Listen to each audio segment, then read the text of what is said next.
श्रियकान्ताय कल्याणनिधये निधयेतिनाम् श्रीवेङ्कटनिवासाय श्रीनिवासाय मङ्गलम्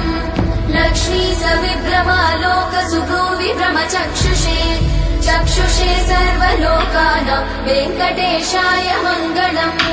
श्रीवेङ्कटाद्रिशृङ्गाग्रमङ्गलाभरणाग्रये मङ्गलानां निवासाय श्रीनिवासाय मङ्गलम् सर्वावयव सौन्दर्य सम्पदा सर्वचेतसां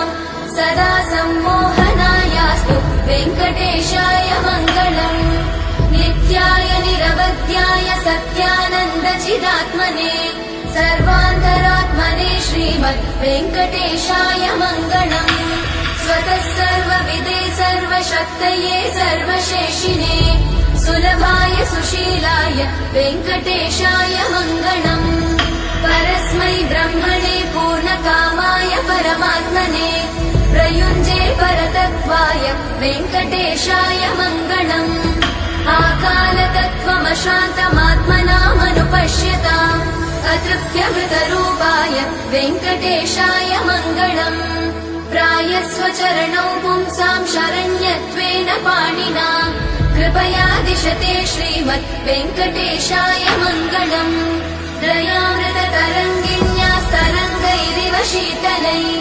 अपाङ्गैः सिञ्चते विश्वम् वेङ्कटेशाय मङ्गलम् स्रग्भूषाम्बरहेतीनां सुषमावहमूर्तये सर्वाद्रिशमनायास्तु वेङ्कटेशाय मङ्गलम् श्रीवैकुण्ठविरक्ताय स्वामि पुष्करिणीतटे रमया रममाणाय वेङ्कटेशाय मङ्गलम् श्रीमत्सुन्दरजामातृमुनिमानसवासिने सर्वलोकनिवासाय श्रीनिवासाय मङ्गलम् मङ्गलाशासनपरैर्मदाचार्य पुरोगमै सर्वैश्च पूर्वैरचार्य सत्कृतायास्तु मङ्गलम्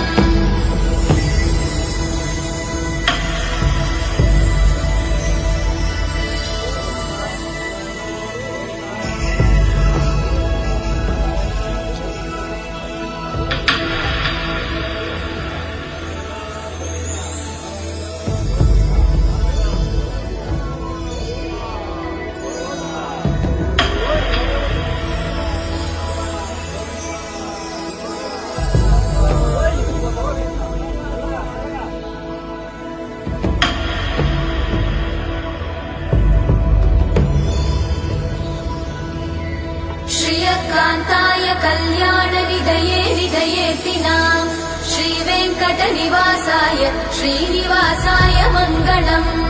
लक्ष्मी सविभ्रमालोकसुभ्रूविभ्रमचक्षुषे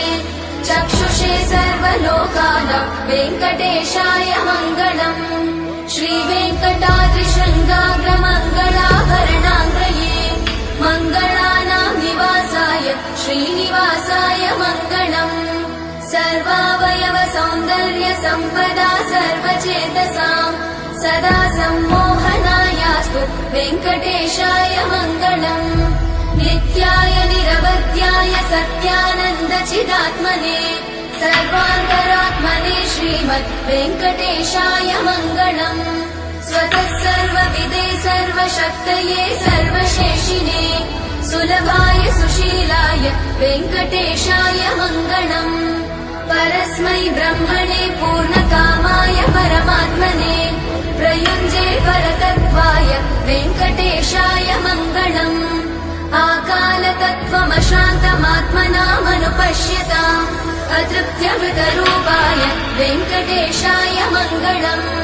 प्रायस्वचरणौ पुंसां शरण्यत्वेन पाणिना